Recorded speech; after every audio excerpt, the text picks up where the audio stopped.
Ito'y isa sa pinakabagong lineup ng ilaw ng Zenlo. Ito yung X6 Matrix. Tignan natin ngayon kung ano ang laman ng kanyang box. Pag-open natin ang box, makikita agad natin itong napakalaking ilaw ng X6. Ito ay galing kay EXL, isang legit na distributor ng Zenlo. Ito yung kanyang itsura. Square type ito, kagaya ito ng X1, pero times 3 to times 4 ang laki. At dito sa kanyang maliit na box nakalagay yung kanyang bracket. Ito yung metal U bracket. Kasama na rin dito yung kanyang mga tornilyo or mga bolts.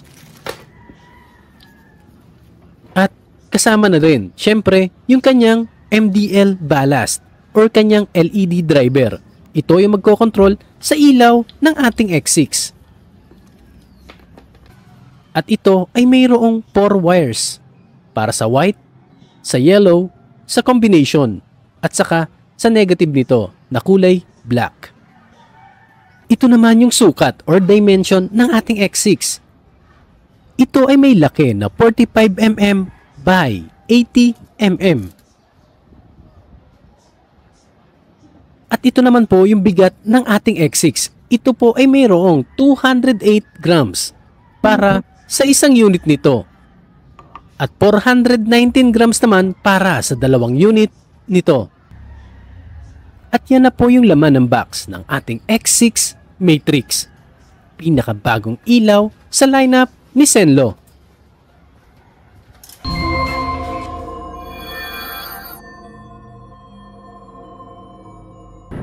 Dito ipapakita ko kung ano ang itsura ng ating ilaw sa kalye. Ito ang ating road testing. Ito yung white light ng Zenlo X6. Kung mapapansin niyo, medyo malapad at mataba din ang ilaw na ito. Medyo comparable ito sa M5, pero mas mataba ng konti yung ilaw na ibinubuga nito.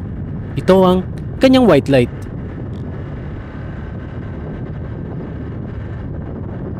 Ito naman po yung sample ng kanyang yellow light.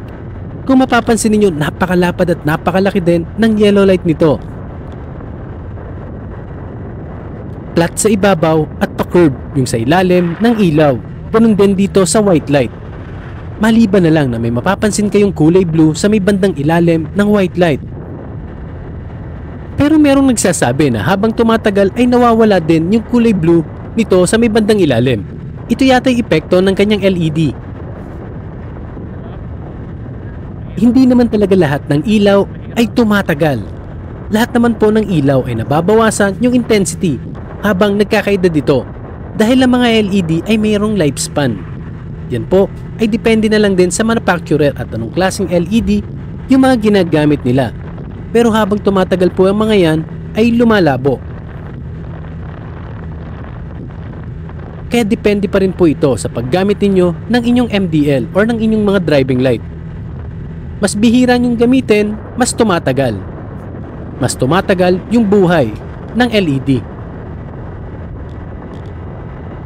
Tignan nyo yung pagkakaiba pag pinatay na natin yung ating driving light.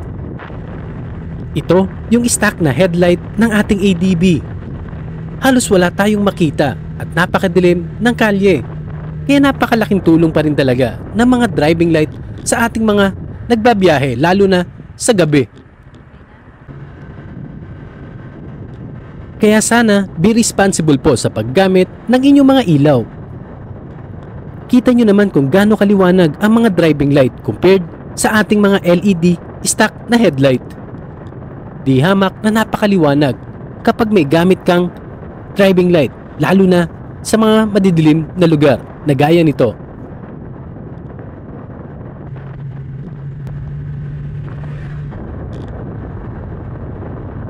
Ito naman yung sample ng kanyang combination light, yung combination ng white at yellow. Napakalakit, napakalawak po ng nasasakop ng ilaw na ito, lalo na pag nasa actual na. Magkapatong po yung ilaw natin dito. What I mean is naka-overlap po ito. Kaya ganyan lang po ito kaliit. Pero kahit ganyan kaliit ito ay sobrang liwanag, lalo na pag ikaw na ang gumagamit nito.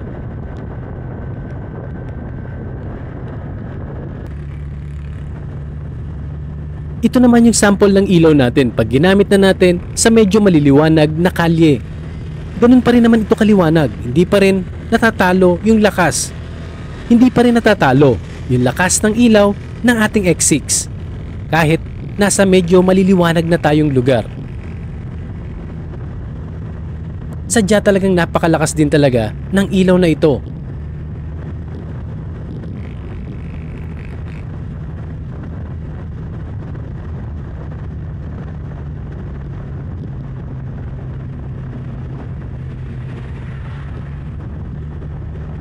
Ito lang ang masasabi ko.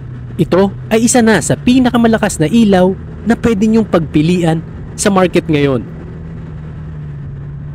Kakaiba, bagong model, at malakas at maliwanag yung ilaw na ibinubuga. Nasa sa inyo na yan dahil pwede nyo pang paghiwalayin yung ilaw na ito. Dahil sabi ko nga sa inyo kanina, magka-overlap pa ito. Kaya mukhang maliit lang tignan.